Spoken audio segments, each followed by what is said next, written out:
निधि story box आपको बच्चों की कहानियाँ लगातार सुना रहा है, वो भी बच्चों की फरमाइश पर, उन्हीं की किताबों से। आज जो कहानी मैं सुनाने वाली हूँ शायद आपने सुनी भी हो, आपने पढ़ी भी हो, लेकिन एक नए अंदाज में आपको सुनाने की कोशिश निधि स्टोरी बॉक्स कर रहा है। एक बार राजा कृष्णदेव राय के महल में एक सेवक कांच का खूबसूरत मोर साफ कर रहा था। गलती से उसके हाथ से मोर गिरकर टूट गया। राजा को बहुत ही गुस्सा आया क्योंकि वह उनका फेवरेट मोर था। जब राजा महल में आए तो उन्हें वह दिखाई न दिया। जब उन्हें पता लगा कि वह टूट गया है तो गुस्से में आकर उन्होंने सेवक को, अपने नौकर को 6 महीने के लिए जेल में डाल दिया। कुछ दिनों के बाद राजा कृष्णदेव राय, मंत्री तेनालीराम और उनके दूसरे दरबारी पार्क में घूम रहे थे। तब तेनालीराम ने बोला, महाराज ये पास में ही ना बच्चों का बगीचा है, चलिए वहाँ चलते हैं। राजा कृष्णदेव राय और सब लोग वहाँ चल दिए। वहाँ देखते हैं तो रंग बिरंगे फूल खिले हैं और बच्चे वहाँ पे नाटक खेल रहे थे।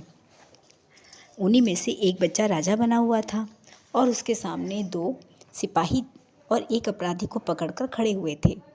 उनकी बातचीत वो सुनने लगे। जो बच्चे नाटक कर रहे थे उसमें एक खेत के मालिक ने शिकायत की, महाराज आज यह मेरे खेत से गाजर और मूली उखाड़ कर ले गया।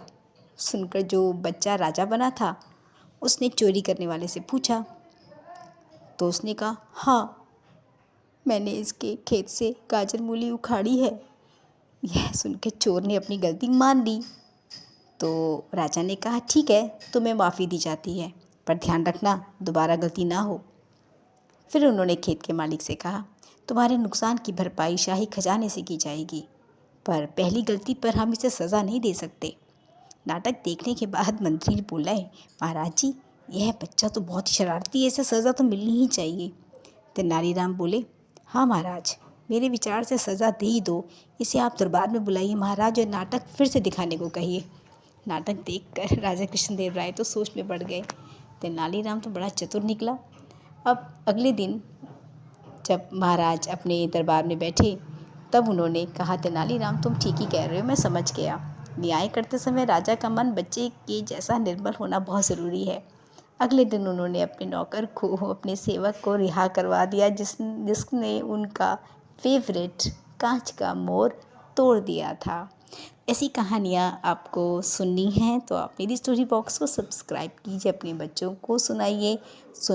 आप कहानी सुनते रहना है और अपना काम आपको करते रहना है ताकि बच्चे मोबाइल ना देखें, सिर्फ सुने। उनको सुनने की आदत अभी से डालें।